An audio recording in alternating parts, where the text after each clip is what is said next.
ሰላም ጤና ይስጥልን በመላው ዓለም የምትገኙ የተወደዳችሁ የሮሃ ቲቪ ተከታታዮች የመጋቢት 16 2018 ዓ.ም የምሽት ዜናዎችን ይዘንላችሁ ቀርበናል። በወልዲያና በጋሸና ግንባሮች ያገዛዙ ሰራዊት ሲቀጠቀጥ ሽንፈቱን ለመሸፈን በከፈተው ተኩስ ታዋቂዋ ዘፋኝ አርቲስት ማዲቱ ሙዳይ ስትጓዝበት የነበረ የህዝብ መኪና ላይ ጥቃት ማድረሱ ታውቋል። ዝርዝሩን ሰሙታላችሁ። በትግራይ መጠለያ ጣቢያዎች ከ1300 በላይ ንጹሃን በረሃብ መሞታቸው ተረጋገጠ። ግዙፉና የኬንያ ባንክ ኢኩዊቲ ግሩፕ ኢትዮጵያን ትቶ ወደ አንጎላ ዞረ። ጉዳዩ አገዛዙን የኢኮኖሚ ቅርቃር ውስጥ የከተተ ነው ተብሏል። መረጃውን ይዘናል። በኢትዮጵያ ድንበር ውጊያው ሲጠናከር ስትራቴጂካዊቷ ኩርሙክ በሄሜቲ ጦር እጅ ገብታለች። የቀጠናው ውጥረት እንዳየለ ነው። ውድ አድማጭ ተመልካቾቻችን አብራችሁ ልትቆዩ ከፈቀዳችሁ እነዚህ መረጃዎች በዝርዝር የምናሰማችሁ ይሆናል። የሮሃ ቲቪ ወቅታዊና ሀቀኛ መረጃዎች እንዲደርሷችሁ ቻናሉን ሰብስክራይብ፣ ላይክ እና ሼር በማድረግ አሁኑኑ ቤተሰብ ይሁኑ። በወልዲያና በጋሸና ግንባሮች ያገዛዙ ሰራዊት ሲቀጠቀጥ ሽንፈቱን ለመሸፈን በከፈተው ተኩስ ታዋቂዋ ዘፋኝ አርቲስት ማዲቱ ሙዳይ ጥቃት እንደደረሰባት ተገልጿል። የአማራ ፋኖ ብሔራዊ ንቅናቄ አፋብን ሚኒሊክ እዝ ነበልባሎች በሰሜን ወሎና በጋሸና ግንባሮች ወራሪውን የአገዛዝ ሰራዊት አይቀጡ ቅጣት በመቅጣት ታሪካዊ ድል ማስመዝገባቸው ተሰማ። አገዛዙ በጦር ሜዳ የደረሰበትን ውርደት ለመበቀል በታዋቂ አርቲስቶችና በሰላማዊ ዜጎች ላይ አረመኔያዊ የጅምላ ጭፍጨፋ መፈጸሙ ተጋልጧል። የሚኒሊክ እዝ 101ኛ ኮር 15ኛ ክፍለ ጦር ከወልዲያ ከተማ 15 ኪሎ ሜትር ርቀት ላይ በምትገኘው ሳንቃ ከተማ ለተከታታይ 9 ሰዓታት ከባድ አውደ ውጊያ ሲያካሂዱ ውለዋል። ከጠዋቱ 2 ሰዓት ተኩል ጀምሮ እስከ ቀኑ 11 ሰዓት ተኩል ድረስ በነበረው በዚህ ከፍተኛ ትንቅንቅ የፋኖ ነበልባሎች የአብይ አህመድን ዙፋን ጠባቂ ሰራዊት ሙትና ቁስለኛ በማድረግ ድባቅ መተውታል። በተመሳሳይ ወቅት ከበቅሎ ማነቂያ አቅጣጫ ለጠላት ጦር ድጋፍ ለመስጠት የመጣው ተጨማሪ ኃይል በጀግናው ፋኖ አይቀጡ ቅጣት ተቀጥቶ የደረሰበትን ኪሳራ ተሸክሞ በውርደት ለመፈርጠጥ ተገዷል። በዚህ ውጊያ 15ኛ ክፍለ ጦር 3 ክላሽ 5 ሳጥን የብሬን ተተኳሽ 260 የድሽቃ ተተኳሽና በመቶዎች የሚቆጠሩ የክላሽ ተተኳሾችን መማረኩ ተረጋግጧል። አረመኔው ያገዛዙ ሰራዊት በጦር ሜዳ የደረሰበትን ሽንፈት ለመበቀል በጦርነቱ ቀጠና ሲጓዙ በነበሩ የህዝብ ማመላለሻ መኪናዎች ላይ እሩምታ በመክፈት ንጹሃንን ደም አስለቅሷል። በዚህ ጥቃት ታዋቂዋ አርቲስት ማዲቱ ሙዳይ ከልጆቿ ጋር በነበረችበት መኪና ላይ ጥቃት ደርሶባታል። በአሰቃቂው ጥቃት ሹፌሩን ጨምሮ 4 ሰዎች ሲቆስሉ 2 ንጹሃን ዜጎች ወዲያውኑ ህይወታቸው አልፈዋል። በሌላ በኩል በጋሸናና በወልዲያ በኩል በገፍ ኃይል በማስገባት ወደ መቄ ዋድላና ስታይሽ ለማለፍ የሞከረው የብርሃኑ ጁላ ሰራዊት በሚኒሊክ 106ኛ ኮር 34ኛና 22ኛ ክፍለ ጦሮች ተመቶ ተመልሷል። ሽንፈት የዘውትር ስንቁ የሆነው ይኸው ኃይል በወሎ ምድር ወይዘሮ ጥሩሴት ሰጠኝና አቶ ሲሳይ አበራ የተባሉ ግለሰቦችን ከመኖሪያ ቤታቸው በማውጣት በጭካኔ ረሽኗቸዋል። ይህ በእንዲህ እንዳለ በሸዋ ጠቅላይ ግዛት የአጼ አምደ ጽዮን ኮር በሚያስተዳድራቸው ቀጠናዎች ታላላቅ ህዝባዊ መድረኮች እየተካሄዱ ይገኛሉ። በባሶና ወረና ወረዳ በተደረገ ውይይት ማህበረሰቡ ለፋኖ ያለውን ጽኑ ድጋፍ የገለጸ ሲሆን በአይዞ ሻሞራ ቀበሌም አዳዲስ የአስተዳደር አመራሮች ለህዝብ ምርጫ ተሰይመዋል። ይህም ፋኖ በያዛቸው አካባቢዎች ህዝባዊ መዋቅርና አስተዳደር በጽኑ መሰረት ላይ እየገነባ መሆኑን ግልጽ ማሳያ ሆኗል። በትግራይ መጠለያ ጣቢያዎች ከ1300 በላይ ንጹሃን በረሃብ መሞታቸው ተረጋገጠ። በትግራይ በሚገኙ የተፈናቃይ መጠለያ ጣቢያዎች ውስጥ ብቻ ባለፉት ጥቂት ወራት ከ1300 በላይ ሰዎች በረሃብ ምክንያት ህይወታቸው ማለፉን የክልሉ ባለስልጣናት በዝርዝር ይፋ አድርገዋል። በትግራይ ማህበራዊ ጉዳይ ቢሮ ዳይሬክተር የሆኑት አቶ ገብረስላሴ ታረቀ እንደገለጹት የሰብአዊ ድጋፍ አቅርቦት በከፍተኛ ሁኔታ እየቀነሰ በመምጣቱ ሁኔታው ከአቅም በላይ ሆኗል። ሁኔታው ከቀን ወደ ቀን እየባሰ ነው ያሉት ዳይሬክተሩ ከፋሽስቱ የፌዴራል መንግስትም ሆነ ከዓለም አቀፍ የእርዳታ ድርጅቶች የሚቀርበው ድጋፍ መቆሙ ንጹሃንን ለሞት እየዳረገ መሆኑን አስጠንቅቀዋል። በአሁኑ ወቅት አንድ መጠለያ ጣቢያ ብቻ እስከ 150 ሺህ የሚደርሱ ተፈናቃዮችን እያስተናገደ ቢሆንም የሚቀርብላቸው የምግብ አቅርቦት ግን አንዳችም የለም። ይህ አስከፊ ረሃብ እልቂት የተከሰተው አገዛዙ በትግራይ ላይ ዳግም የጦርነት ነጋሪት እየጎሰመ ባለበት ወቅት መሆኑ ጉዳዩን ይበልጥ አሳሳቢ ያደርገዋል። የአብይ አህመድ ባለስልጣናት ህወሓት ከኤርትራ ጋር ግንኙነት አለው የሚል አዲስ የክስ ድራማ በመጀመር በሁለቱ ሀገራት ድንበር ላይ ከፍተኛ ወታደራዊ ኃይል እያከማቹ ይገኛሉ። በአንድ በኩል ህዝቡ በረሃብ እንዲያልቅ በሩን የዘጋው አገዛዙ በሌላ በኩል ደግሞ ቀጠናውን ወደ አዲስ ደም አፋሳሽ ጦርነት ለመክተት እያሴረ መሆኑን ተንታኞች ይገልጻሉ። ንጹሃን በትግራይ መጠለያ ጣቢያዎች ውስጥ ቁራሽ ዳቦ እየለመኑ ባሉበት በዚህ ወቅት አገዛዙ ለጦርነት ዝግጅት ሚሊዮኖችን ማፍሰሱ የስርዓቱን አረመኔያዊነት ይበልጥ የሚያሳይ ሆኗል።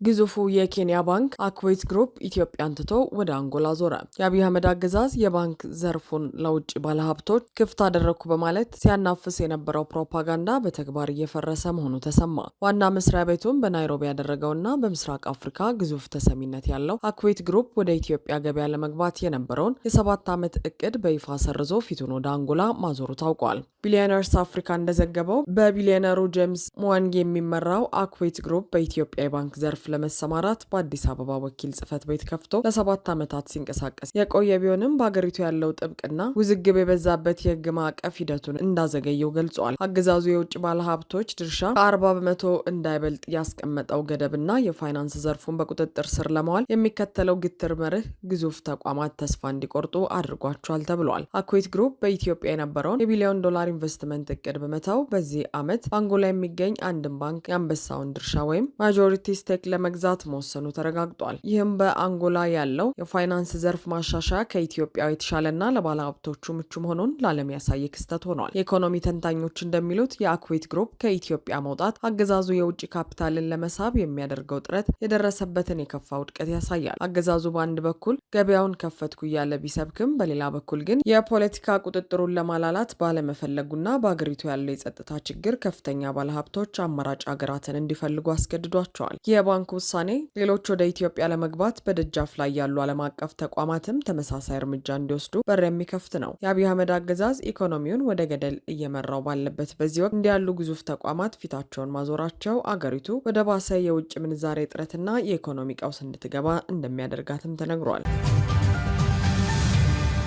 በኢትዮጵያ ድንበር ውጊያው ሲጠናከር ስትራቴጂካዊቷ ኩርሙክ በሄሜቲ ጦር እጅ ገባች። በኢትዮጵያና በሱዳን አዋሳኝ ድንበር ላይ ላለፉት 3 ቀናት ሲካሄድ የቆየው ከባድ ውጊያ መልክ እየቀየረ መጥቷል። የሄሜቲ የፈጥኖ ድራሽ ኃይል ከሱዳን ህዝባዊ ነጻነት ንቅናቄ ሰሜን ጋር በመሆን በሰነዘሩት መጠነ ሰፊ ጥቃት ስትራቴጂካዊቷን የኩርሙክ ከተማን ሙሉ በሙሉ መቆጣጠራቸውን በይፋ አስታውቀዋል። ሲንሁዋ የዜና ወኪል እንደዘገበው በዚህ ደም አፋሳሽ ውጊያ ላይ ከ400 በላይ የሱዳን የመንግስት ወታደሮች የተገደሉ ሲሆን በርካታ ከፍተኛ መኮንኖችም በሄሜቲ ጦር እጅ መማረካቸው ተረጋግጧል። የኩርሙክ መያዝ በብሉ ናይል ግዛት ያለውን ወታደራዊ ሚዛን ሙሉ በሙሉ የሚቀይር ነው ተብሏል። ከተማዋ የብሉ ናይል ግዛትን ከሲናር ጋር የምታገናኝ ብቸኛ ስትራቴጂካዊ ኮሪደር በመሆኗ አማጽያኑ በቀጠናው ያላቸውን የበላይነት ይበልጥ እንዲያጠናክሩ እድል ሰጥቷቸዋል። ይህ በእንዲህ እንዳለ የሱዳን ብሔራዊ ጦር ባለስልጣናት ለዚህ ሽንፈት የአብይ አህመድን አገዛዝ በቀጥታ እየወነጀሉ ይገኛሉ። የሱዳን መንግስት እንደገለጸው ኢትዮጵያ ለእነዚህ አማጺ ቡድኖች ድንበሯን ክፍት በማድረግና ወታደራዊ ድጋፍ በመስጠት እጇን አስገብታለች ብለዋል። የሱዳን ትሪቢዩን ዘገባ እንደሚያመለክተው የጦር ተሽከርካሪዎች ከአሶሳ ተነስተው ወደ ድንበር አካባቢዎች ሲጓዙና አማጽያኑ በኢትዮጵያ ግዛት በኩል እንዲንቀሳቀሱ ሲደረግ እንደነበር የደህንነት ምንጮች አረጋግጠዋል። ኩርሙክ ከዚህ ቀደምም በተለያዩ ኃይሎች እጅ ስትገላበጥ የቆየች ቢሆንም የአሁኑ የሄሜቲ ጦር ድል ግን ከአዲስ አበባ በሚደረግለት ድጋፍ የታጀበ መሆኑ ጉዳዩን ዓለም አቀፍ መነጋገሪያ አድርጎታል። ከከተማዋ 20 ኪሎ ሜትር ርቀት ላይ በምትገኘው ጅሩት አቅራቢያ የሱዳን ጦር ክፍሎች መደምሰሳቸው አገዛዙ በጎረቤት ሀገር ላይ የከፈተው ሴራ መሆኑን ተንታኞች ይገልጻሉ። አዲስ አበባ ለእነዚህ ከህዳር ወር 2018 ዓ.ም ጀምሮ ለሚቀርቡ ተደጋጋሚና አስደንጋጭ ክሶች እስካሁን ይፋዊ ምላሽ ለመስጠት አልደፈረችም። የአገዛዙ ዝምታም የሱዳን መንግስት ክስ እውነት መሆኑን የሚያጠናክር ነው ተብሏል። ይህ በድንበር ላይ የተቀሰቀሰው ጦርነትና የአገዛዙ ጣልቃ ገብነት ኢትዮጵያን ከጎረቤት ሀገር ሱዳን ጋር ወደማይቀረው ቀጥተኛ ወታደራዊ ግጭት ሊከታት እንደሚችልም ከፍተኛ ስጋት ተፈጥሯል። አሜሪካ ባቀረበችው እቅድ ኢራን ላትስማማ ትችላለች ያለችው እስራኤል በአሜሪካ ዲፕሎማሲ ላይ እምነት የለኝም የሚል ምላሽ ከኢራን ተሰጣት። ከአሜሪካ ጋር ሆና ኢራን ላይ ጦርነት የከፈተችው እስራኤል አሜሪካ ለኢራን ባቀረበችው እቅድ ላትስማማ ትችላለች ስትል አስታውቃለች። የእስራኤል ኢኮኖሚ ሚኒስቴር ኒር ባራካት ቴህራን የአሜሪካ አስተዳደር ባዘጋጀው ባለ 15 ነጥብ እቅድ ምናልባት ላትስማማ ትችላለች ሲሉ ተናግረዋል። ሚኒስትሩ እቅዱን በወረቀት ላይ ውብ ነው ያሉ ሲሆን ተግባራዊ የሚሆን ከሆነ ግን ዋስትና ያስፈልጋል ብለዋል። የኢራን አስተዳደር አይለወጥም በማለት እስራኤል በጦርነቱ ላይ ያላት ዋና ዓላማዎች ኢራን ያለምንም ኒውክሌር ሚሳይልና ያለምንም ወኪሎች እንድትቀር ማድረግ ነው በማለት አክለዋል። እነሱ ነጭ ባንዲራ ካውለበለቡ ወይም ስምምነቱን ከፈረሙና ለዚያ ተገዢ ሆነው ነገ ወደ ግባችን ከደረስን ወይም የኢራን መንግስት ላይ ተጨማሪ ድብደባዎችን ማድረግ ካስፈለገን እኔ እንደማምነው ፕሬዚዳንት ትራምፕ ያቀዱትን ጨምሮ በእነዚህ ግቦች ላይ ፕሬዚዳንት ትራምፕና ጠቅላይ ሚኒስትር ኔታንያሁ ወጥ አቋም እንዳላቸው አምናለሁ ሲሉ ገልጸዋል። እንዲሁም እነሱን በአንድ ወይም በሌላ መንገድ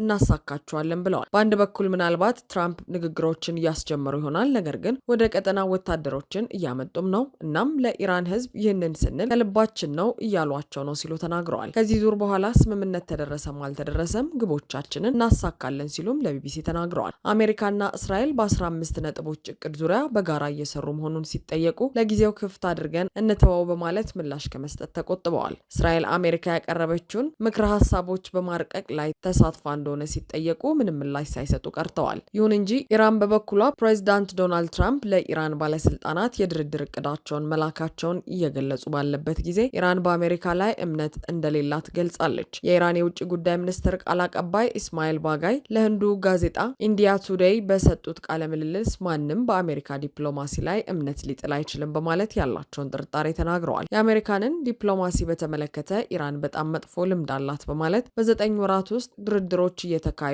2 ጊዜ ጥቃት እንደተፈጸመባት በማብራራት ድርጊቱን የዲፕሎማሲ ክህደት ነው በማለት አክለዋል። እንዲሁም ቃል አቀባዩ በአሜሪካና በኢራን መካከል እየተካሄደ ያለ ድርድር እንደሌለ አጽንኦት በመስጠት አስተባብለዋል። በአሁኑ ጊዜ የኢራን ጦር ኃይሎች ትኩረታቸውን ያደረጉት የሀገሪቱን ግዛት በመከላከል ላይ መሆኑን ተናግረዋል። ከዚሁ በተጨማሪ በፓኪስታን የኢራን አምባሳደር ሬዛ አሚሪ ሞገሃዳም በኢራንና በአሜሪካ መካከል ምንም አይነት ድርድር እንዳልተደረገ ለኢራን መንግስት የዜና ወኪል ተናግረዋል። አምባሳደሩ ምንም አይነት ቀጥተኛና ቀጥተኛ ያልሆነ ድርድር እንዳልተካሄደ ኢርና ለተባለው የሀገሪቱ ዜና ድርጅት አረጋግጠዋል። 1 ወር ሊሞላው የተቃረበውን አሜሪካና እስራኤል በኢራን ላይ የሚያካሂዱት ጦርነትን ለማብቃት ፕሬዚዳንት ትራምፕ የ5 ቀናት የጊዜ ገደብ አስቀምጠው የድርድር ነጥቦችን ማቅረባቸውን ገልጸዋል። እስካሁን ግን ከኢራን በኩል ስለ ድርድሩ በይፋ የተባለ ነገር ካለመኖሩ በተጨማሪ የተለያዩ የሀገሪቱ ባለስልጣናት የተጀመረ ንግግር እንደሌለ እየተናገሩ ይገኛሉ።